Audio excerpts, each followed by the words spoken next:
करोड़पति लोग भी मकरूज हैं। ये बड़े बड़े फैक्ट्रियों के मालिकों से आप पूछें, इन्होंने करोड़ों में कर्जे उठाए हुए हैं। वो इक्विटी तो उनकी 40% है, 60% तो डेट उन्होंने बैंकों से उठाया हुआ है। वो तो सबसे पहले तो उनकी कुर्बानी साकित हो जाएगी। जो अमेरिकन बैल चिप फिट शुदा जो है मंगवा के यहाँ पे कुर्बान कर रहे हैं, अगर आप उनको देखें मकरूज वो भी हैं। ये कर्जा जो है ये आर्जी कर्जा है। ये इस कर्जे को वो कर्जा नहीं कहा जाता कि जिसकी बुनियाद पे कर्जा यह है कि एक बंदा कर्जे के तले इस तरह दब गया है कि उसकी दो वक्त की रोटी मुहाल हो गई है और वो रूखी सूखी खा के गुजारा कर रहा है, उसको मकरूज कहा जाता है। करोड़पति लोगों को मकरूज नहीं कहा जाता।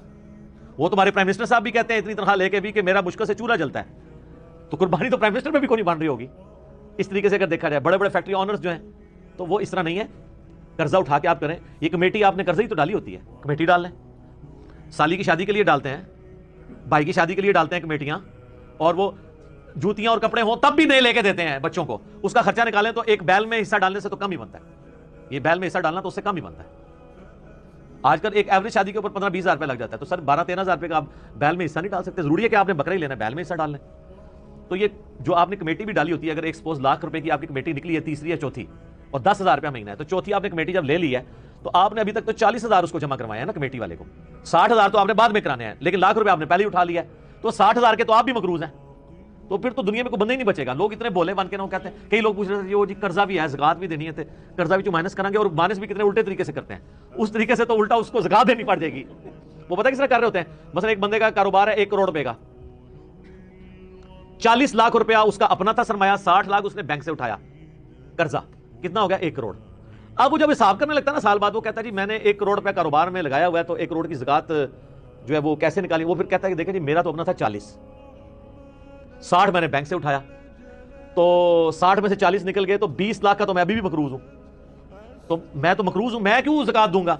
हालांकि वो बेवकूफ भूल जाता है कि कारोबार में उसने 1 करोड़ लगाया हुआ है।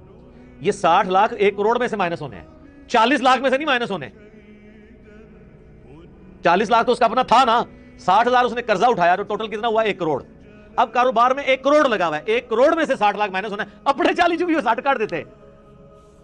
ठीक है, वैसे माशाल्लाह आप इनको देखें, अनपढ़ चिट्टे अनपढ़ है, करोड़ों का बिजनेस कर रहे हैं। आपको जनाब जुबानी पूरे दिन का हिसाब किताब बता देंगे और नाम नहीं अपना लिख सकते, कारोबार में इतने तेज हैं। दुआ कुनूत फिर भी नहीं याद होगी उनको, जनाजे तो वैसे ही नहीं आता ना, गौर पे कोई और। तो ये सारे बहाने हैं जी कुर्बानी के। मैं तो पूरी कोशिश करता हूं कि इसके ऊपर लोगों को तरगीब दिलाई जाए कि कुर्बानी ना मिस करें। सर ये बहुत बड़ी नेमत है। आप क़यामत वाले दिन और कुछ नहीं है तो हज़रत इब्राहीम अलैहिस्सलाम से सिफारिश के लिए अर्ज़ कर सकते हैं, उनकी सुन्नत को जिंदा रखा, उनकी सुन्नत आपने जिंदा, सुन्नत इब्राहीमी को जिंदा रखा। कोई एक नेकी अपने साथ रखें और अच्छी चीज़ कुर्बान करें, रियाकारी के लिए नहीं। जिस तरह वो ये भी देखें आप, ये टीवी चैनल्स पे शुरू हो जाएगा। तो कराची में एक बंदा है, वो जनाब बचपन में एक बैल ऊपर तीसरी मंजिल पे चौथी मंजिल पे चढ़ा लेता है, फिर वो क्रेन आती है उसको उतारने के लिए। इस तरीके से एक बंदा है वो जनाब अमेरिकन बैल मंगवाता है, उसमें चिपें फिट हुई होती हैं। तो अगर ये वो अल्लाह के लिए अच्छा जानवर देना बहुत अच्छी बात है, लेकिन इसकी नुमाइश नहीं होनी चाहिए। रियाकारी हुई तो अमाल बर्बाद होने का खदशा है। मुस्नद अहमद में हदीस है, जिसने दिखलावे के लिए नमाज पढ़ी उसने शिर्क किया, हालांकि पढ़ी नमाज है।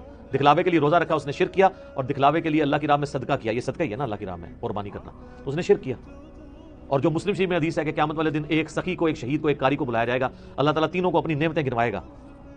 तो पूछेगा तूने मेरे लिए क्या किया। शहीद कहेगा अल्लाह जान दे दी, और क्या करता, इससे बड़ी क्या बात थी। अल्लाह कहेगा इसलिए दी कि लोग तुझे बात रखें, लिहाजा दुनिया में तेरी बड़ी तारीफ हुई है, औंधा मुंह करके दोज़ख में।